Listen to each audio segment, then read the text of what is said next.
Hi viewers, welcome to my channel Sudha Balaji. If you are watching for the first time, please subscribe and press the bell icon so that you will get notifications. And if you like my video, please share it and so that it will be useful for many students. And for today's session, I would like to start with deviations of Mendel's laws. So in the previous sessions, we have been discussed about the three Mendel's laws: law of dominance, law of segregation, as well as law of independent assortment. So when we were been discussing these laws, I told you that law of segregation or law of purity of gametes is a universally accepted law, whereas law of independent assortment was not accepted, whereas law of dominance is also not accepted.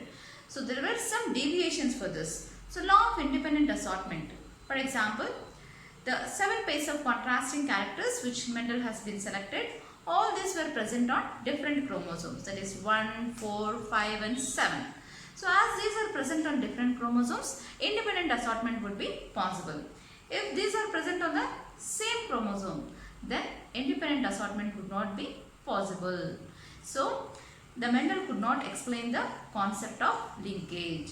Okay, so that we will be discussing when we were discussing about the linkage. So that would be a deviation for independent assortment. And next, law of dominance. So why it was not accepted? Okay, so we'll see that. So before going into that, you should know some interactions which are occurring in between the genes.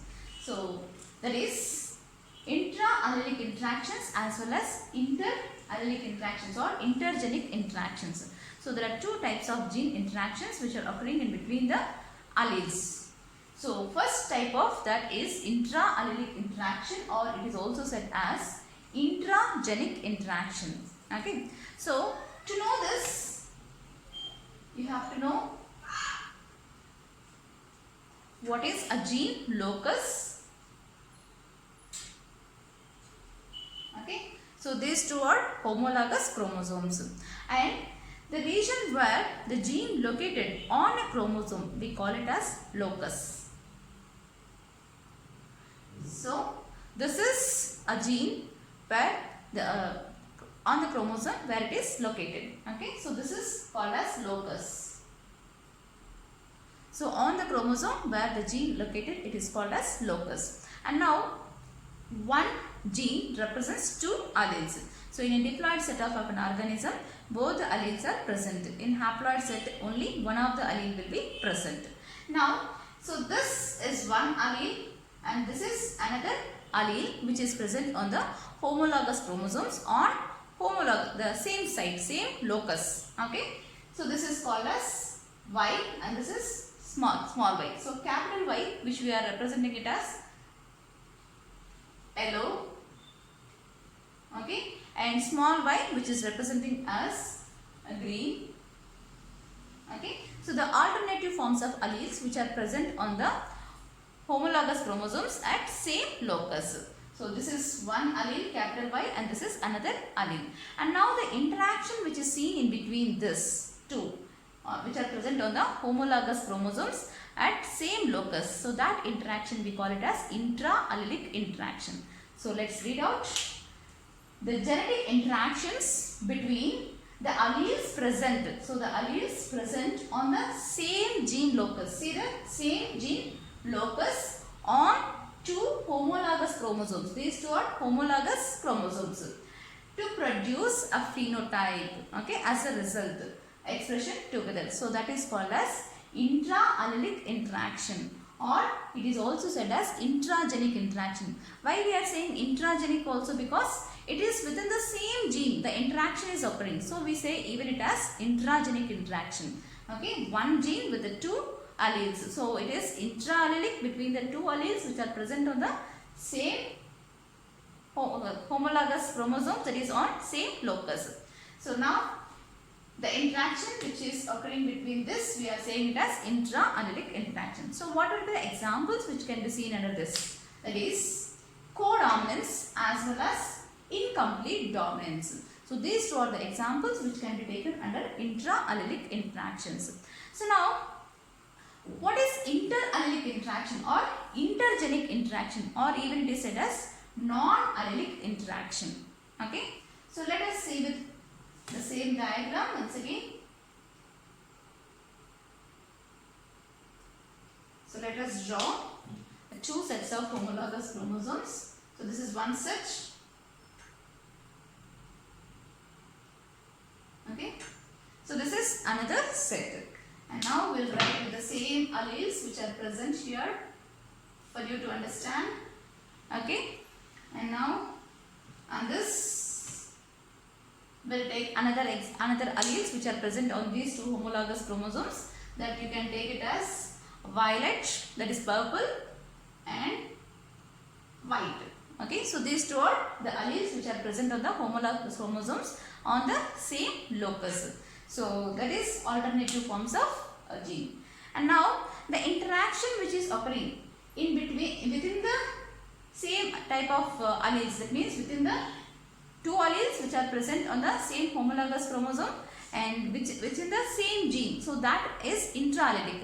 And what is interallelic? That is the genetic interaction between the alleles of one gene. So this we are representing as one gene with the two alleles, with the alleles of another gene. So these are the alleles of another gene. So this is for expression of purple color, okay, or even the white color. So this is for the expression of yellow and green color.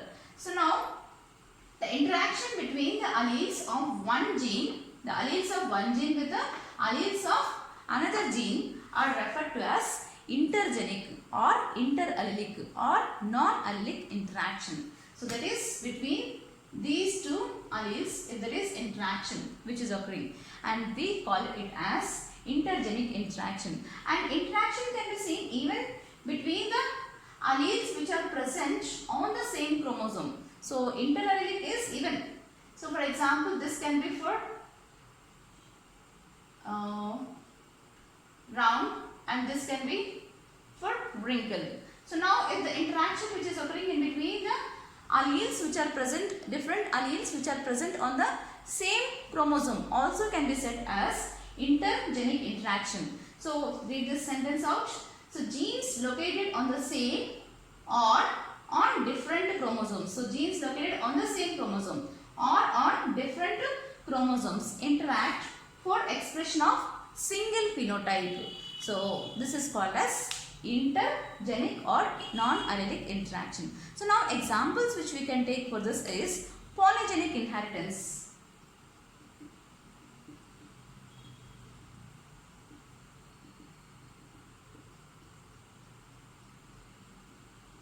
Okay, polygenic inheritance, or one more example, supplementary genes as well as epistasis.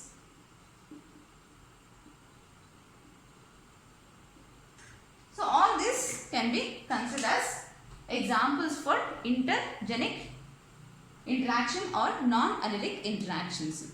So now let's go for incomplete dominance. So what is incomplete dominance?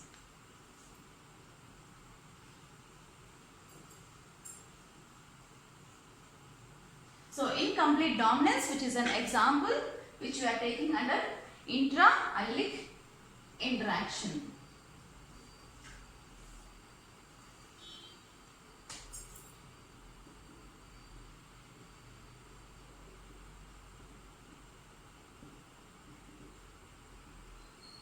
So what is incomplete dominance? The name itself says something is incomplete.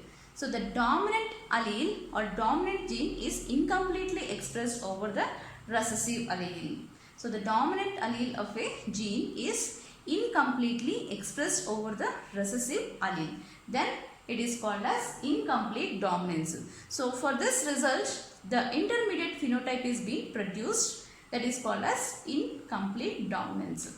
And this was reported by scientist Carl Correns. So Carl Correns was a scientist who has been reported this incomplete dominance in Mirabilis jalapa plant.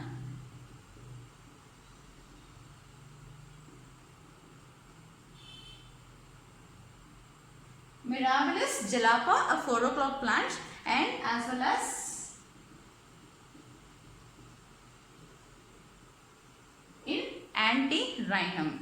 So another name for this is SNAP dragon. Okay. So when he has been crossed, the red colored flowers of Antirrhinum, red colored flowers with white colored flowers, plants. So this red color which are represented as capital R and white which is represented as small r. And now when these two plants of red colored flower plants are crossed with the white colored flower plants, the gametes which we can take from this, and these are parents, and now the F1 hybrid, what we get is heterozygous. Okay, and this heterozygous is unfortunately it is pink colored, so which is against the law of dominance. So in law of dominance, the heterozygote which is obtained in F1 generation, which is showing the dominance character, that means the dominant character tall is expressed. Okay, when we have taken tall and dwarf as our parents, and when we crossed that plants, and the F1 hybrid which is obtained was heterozygous tall. But here the hybrid F1 hybrid is heterozygous, but this F1 hybrid which is heterozygous, and this shows an intermediate phenotype of these two parents. The intermediate phenotype is being produced here, and that shows the pink colored expression. Okay, pink colored appearance. So this is all the flowers which are being seen with these plants in the F1 generation of this F1 hybrid will be pink colored, which is a completely a new phenotype can be seen. It is not resembling any of their parents. It is not resembling any of their parents. So now when these were served, okay, so when these were served, now let's see the gametes.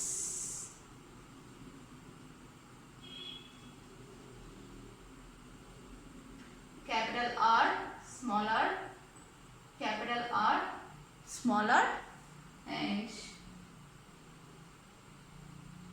when these were crossed, the F2 generation shows, that is second filial generation, capital R, smaller, capital R, smaller, and next smaller, smaller. So now let's see what is the ratios. So before going into the ratios, let's write what is the phenotypic expression. So this is red, and this would be pink, and this is also pink, and this is white.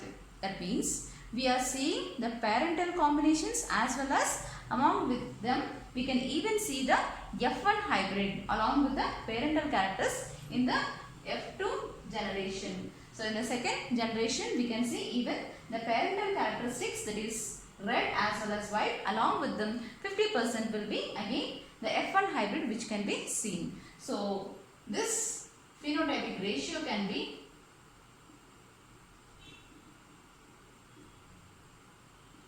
one is to 2 is to 1. So this represents 1 represents red and 2 represents pink, and next 1 represents white.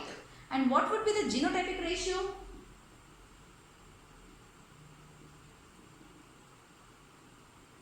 Okay, so genotypic ratio is also 1 is to 2 is to 1. 1 is to 2 is to 1. So red, RR, and heterozygous 2, and next this homozygous which is white in color. So homozygous smaller which is white, and this genotypic ratio is also 1 is to 2 is to 1. So in incomplete dominance we can see in F2 generation the phenotypic ratio as well as genotypic ratio is same. Okay, so that is 1 is to 2 is to 1. So this genotypic ratio is as similar what we have seen in the general monohybrid cross of Mendel's, but that is according to law of dominance what we have seen the same genotypic ratio. But coming to phenotypic ratio, there is a change in this, that is 1:2:1 we are saying in this, whereas the Mendel's law of dominance we have seen 3:1, 3 tall and 1 dwarf as phenotypic ratio, that is 3:1. But here in incomplete dominance, due to incomplete dominance in Antirrhinum as well as even in Mirabilis jalapa, we are going to see the phenotypic ratio which is altered in the F2 generation, that is 1:2:1. So that is because the F1 hybrid again reappeared. So that is mainly because of incomplete dominance. So the parental combinations are also appeared in the second generation, F2 generation. Along with them, the F1 hybrid which is intermediate formed, and it is neither resembling any of their parents. It is not resembling any of their parents. So that intermediate also we have seen, that is pink colored, which is of 2. Okay, which is of 50% we have seen in the F2 generation also. So this is law of dominance and incomplete dominance. So that is against the law of dominance, which is said as incomplete dominance. So the dominant allele is incompletely expressed over the recessive allele. So that is why it is called as incomplete dominance, and it is producing an intermediate phenotype which is pink colored. So which again appeared in the F2 generation. Along with that, even the parental combinations are also seen. And one more example we can take along with this 2, which are in the plants we have seen this 2, and similarly even in the animals we have one example, that is Andalusian fowl.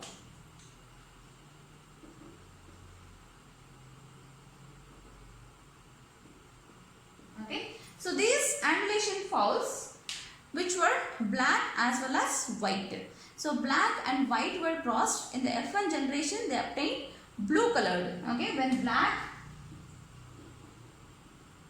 and white, that is we are representing capital W and small w here. So when these two were crossed, the heterozygote in F1 generation, so it appeared as blue color. And so the same thing which is again done for this, that is selfing is done. So blue color, which is an intermediate of these two parental combinations. It is not resembling any of the parents. And when it is being done selfing, so when it is being done selfing in the F2 generation, even this shows capital B, small b, capital B, small b. Okay. So the same phenotypic ratio as well as genotypic ratio which we are going to see even for Andalusian fowl also. Okay.